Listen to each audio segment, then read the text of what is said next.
Olá, meus amores, tudo bem com vocês? Vamos para mais uma aula de História do Ceará. Hoje vamos começar a unidade 5, Ceará no tempo do Império.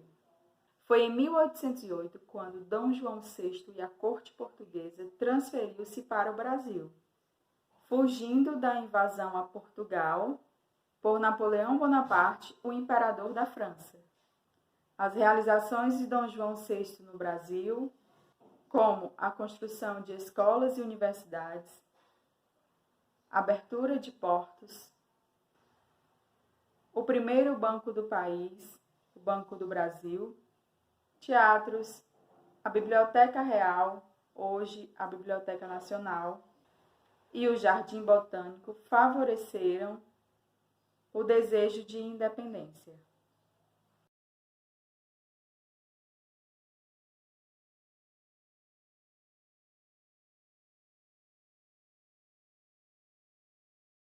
A Revolução de 1817, chamada de Revolução das Elites, iniciou-se em Pernambuco e tinha o objetivo de tornar o Brasil independente de Portugal.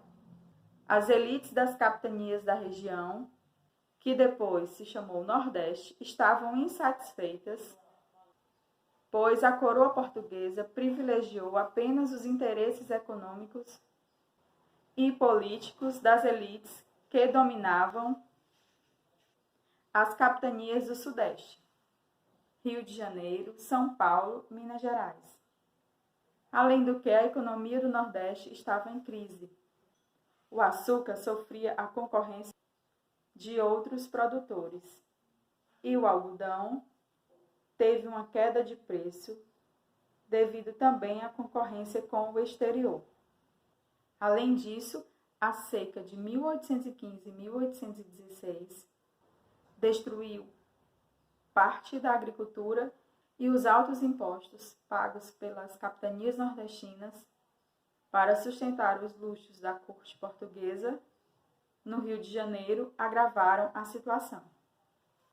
Diante desses fatores, Paraíba, Ceará e Pernambuco resolveram se revoltar e declararam-se independentes de Portugal e adotaram a República como forma de governo em 1817.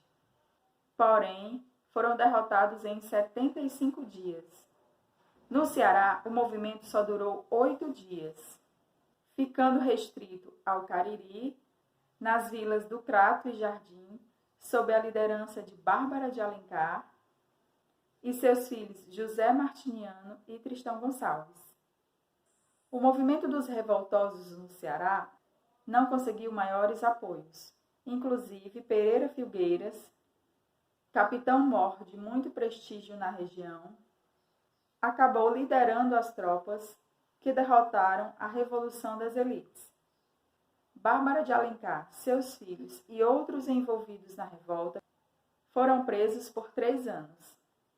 Em 1821, foram anistiados pela coroa portuguesa, sendo ela, Bárbara de Alencar, a pioneira na participação de um movimento armado no Ceará. O movimento foi sufocado, mas suas causas não. O descontentamento da elite continuava. Então, podemos ver um pouquinho sobre o início do Império no Brasil, a chegada da coroa portuguesa, que veio fugida de Portugal, porque o imperador da França atacou Portugal, então o rei fugiu com toda a corte. No Brasil, ao chegar em Salvador, transferiu-se direto para o Rio de Janeiro, abriu todos os portos, construiu a biblioteca, o Jardim Botânico, o banco, o primeiro banco do país, o Banco do Brasil. Porém, para sustentar todo esse luxo da coroa portuguesa, aumentou muito os impostos e as capitanias nordestinas, incluindo nosso estado, Ceará, Pernambuco e Paraíba, sofriam muito para pagar todos esses impostos, já que o açúcar e o algodão estavam em declínio, não estavam dando tanto lucro como antes. Se revoltaram e se declararam independentes de Portugal. Porém, a coroa portuguesa, como reprimia muito essas revoltas, derrotou as capitanias nordestinas e eles não conseguiram aí, nesse momento, se tornar independente de Portugal. Agora, pausa no vídeo, realize a atividade da página 106 e 107 e a atividade extra ao desligar o vídeo é da página 109. Um beijo e até a próxima aula.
Em 1817, em Pernambuco, muitos moradores estavam revoltados com o crescente aumento dos impostos, que serviam para sustentar o luxo da corte portuguesa, instalada no Rio de Janeiro.